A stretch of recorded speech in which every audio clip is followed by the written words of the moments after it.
Et pour parler de tout ça, nous sommes en direct depuis Paris avec Mustapha Tossa, spécialiste des relations internationales. Bonsoir, monsieur Tossa. Bonsoir. Merci d'avoir accepté notre invitation. L'Espagne, qui jusque-là entretenait une position de neutralité très relative, a donc revu radicalement sa position vis-à-vis du Sahara marocain. Quelle est votre analyse de cette annonce ?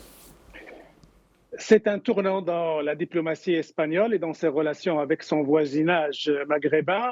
C'est un tournant important, d'autant plus qu'il intervient après de longs mois de crise et de profondes divergences avec le Maroc. Donc, il apparaît clair que la diplomatie espagnole a fait une révision de ses propres dogmes et de sa propre doctrine. Et elle est parvenue à la conclusion suivante. Elle a beaucoup plus d'intérêt à préserver un partenariat stratégique avec le Maroc qu'à miser sur quelque chose de chimérique qui ne va jamais arriver comme l'entité du Polisario. Donc elle a fait un choix qui est clair aujourd'hui, qui est celui de reconnaître que l'autonomie est la seule solution viable et crédible, et par-delà, reconnaître la marocanité du Sahara. Donc ça fait un tournant extrêmement important dans la région parce qu'il va changer beaucoup de choses dans les rapports entre les pays, que ce soit en Afrique du Nord ou bien dans les pays, au sein de l'Union européenne. Absolument, c'est une annonce historique. Est-ce que vous pouvez nous dire, selon vous, qu'est-ce qui a motivé le timing de cette annonce ? Ce qui a motivé ça, c'est qu'on arrive à une fin d'époque où la communauté internationale commence à prendre conscience que ce conflit est un conflit artificiellement maintenu par le régime algérien et qu'il n'y a aucun espoir, aucune possibilité d'avoir une entité indépendante dans cette région et que le droit marocain prime.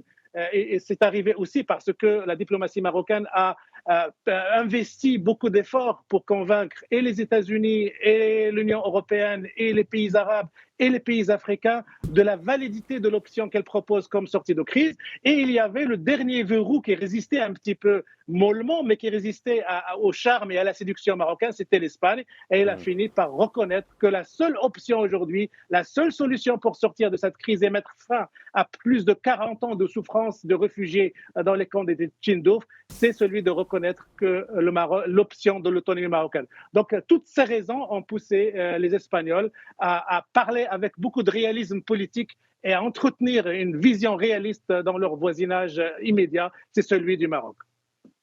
Très bien. Et quelles sont, selon vous, les perspectives dorénavant dans les relations entre Rabat et Rabat et Madrid, après cette annonce ?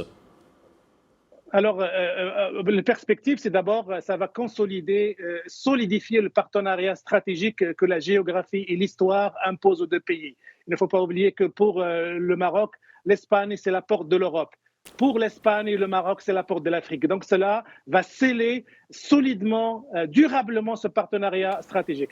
Deuxième conséquence, et qui n'est pas moindre, c'est le message que cette position espagnole va envoyer aux autres pays européens qui hésitaient ou qui étaient réticents. Maintenant, il n'y a qu'une seule solution, c'est l'autonomie, c'est la reconnaissance de la marocanité du Sahara. Il n'y a pas d'autre solution donc, pour mettre fin à ce conflit. Et j'imagine que beaucoup de pays européens vont clarifier davantage leur position et sortir de cette zone grise, de cette zone de confort, comme M. Borreta l'avait appelé à un moment donné, pour clarifier leur position et dire leur réelle position à l'égard du Maroc, ce qui fait qu'on va clôturer cette crise d'ici quelque peu pour effectivement passer à autre chose, passer à un stade de développement des relations entre les deux pays, que ce soit au sein de la Méditerranée, en Afrique du Nord ou en Europe. Absolument. Merci beaucoup, Monsieur Tossa, pour toutes ces précisions. Je rappelle que vous êtes spécialiste des relations internationales et que vous interveniez depuis Paris. Merci à vous.